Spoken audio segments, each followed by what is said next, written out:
Since Repair Clinic encourages you to perform this repair safely, a warning icon will appear when you should use caution.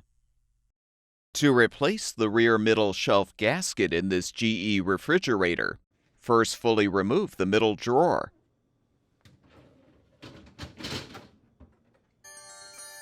Next, remove the glass shelf from the middle drawer frame.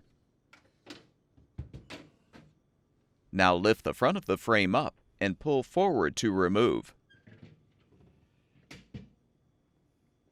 Detach the old rear gasket, if still intact.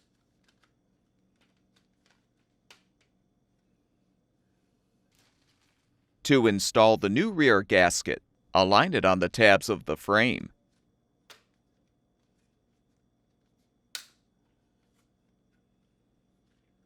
Now realign the frame's rear notches over the rear liner support posts and lower the frame onto the front posts. Reinsert the glass shelf into the frame.